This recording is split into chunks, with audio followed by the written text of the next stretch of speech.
I'm not sure what looks better. Okay, a lot, I'm sure. That looks a lot better.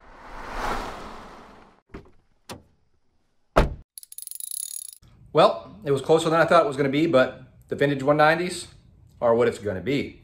And I'm okay with that. The vintage 190s are a cool stock looking wheel, but they are aluminum. So you get a little bit more style points, or, you know, I've never even checked the weight. They might be a little bit lighter than the stock steel wheels, but actually stock steel wheels are relatively light.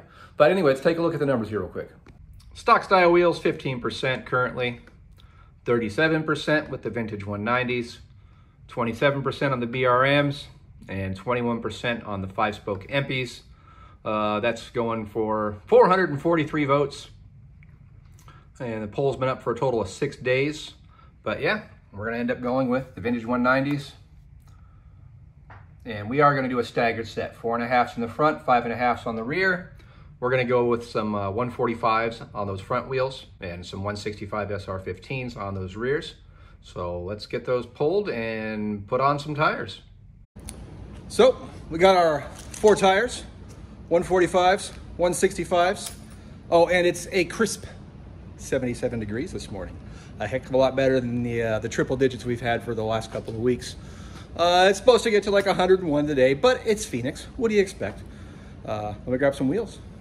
Well, turns out that there happens to be a Firestone just around the corner from the shop. So I'm gonna drop off the Firestone wheels and tires. Well, Firestone tires at Firestone to be mounted and balanced. All right, we've got wheel and tire. Old wheel and tire. Let's get rid of these guys.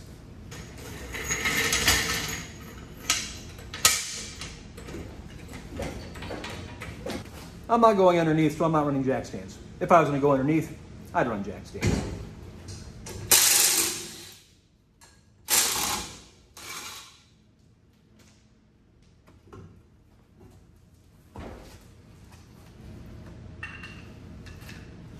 Stock lug nut not quite going to work. So we'll swap these guys out for some longer ones.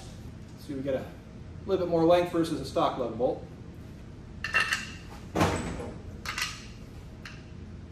That's much better. A lot more meat sticking out.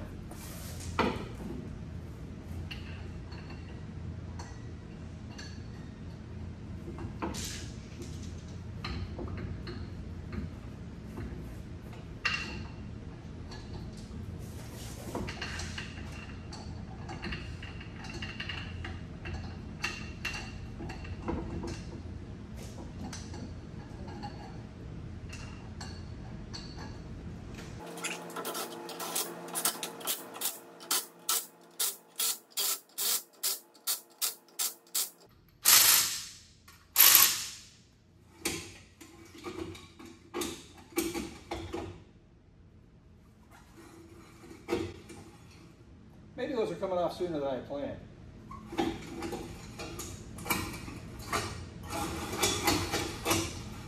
That don't sound good. These are the vintage 190 wheels, a nice thick aluminum wheel, and they actually come with clips and hardware that you can install if you so choose, so that these will actually accept a stock hubcap.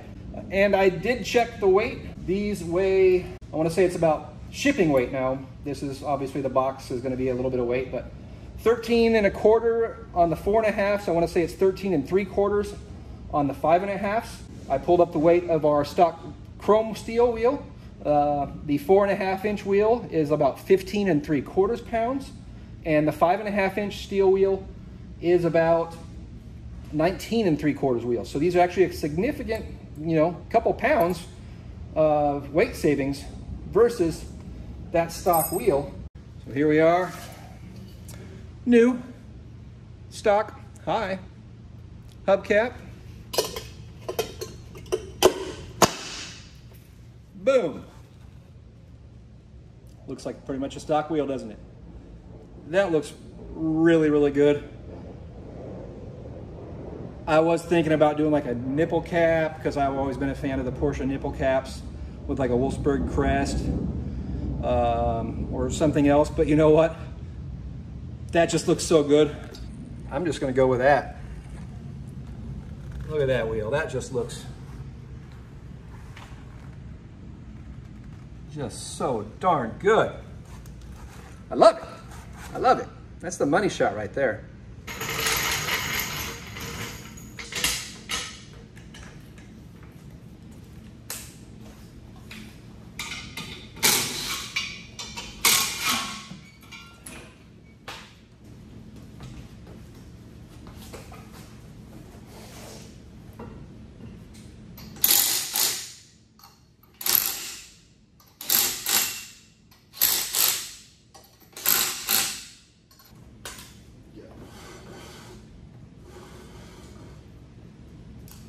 Nice. One more to go. That one rolls pretty good too. Nice.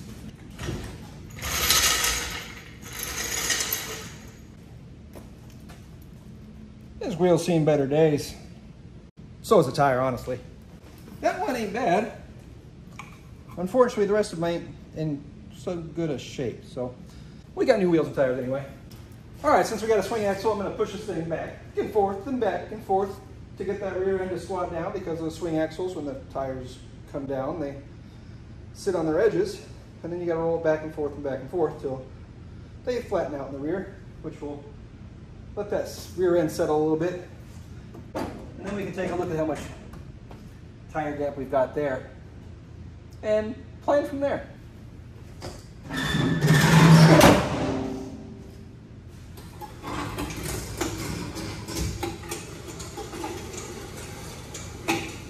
Those drums sound great.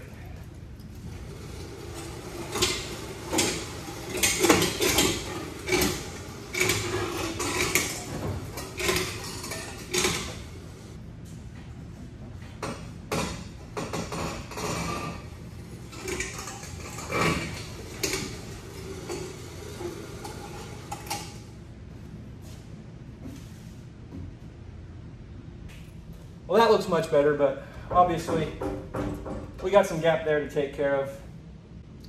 I think a set of drop spindles is in order. And for safety's sake, while we're doing drop spindles, we might as well do some disc brakes. Very common upgrade.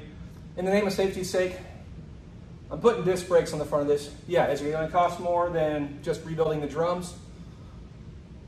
Versus completely replacing all the drums, brakes, shoes, wheel cylinders, all the hardware, versus the cost of a disc brake kit.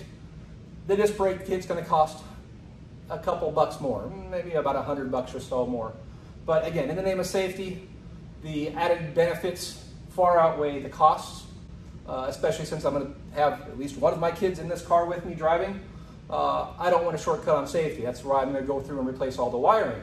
So the next two things I'm thinking right now are brakes and drop spindles, kind of the one and the same. It's a drop spindle disc brake kit. We'll get that put on. And then of course wiring. And note, this is all before I've even gone through and worked on the engine. Now, I did get it broken free.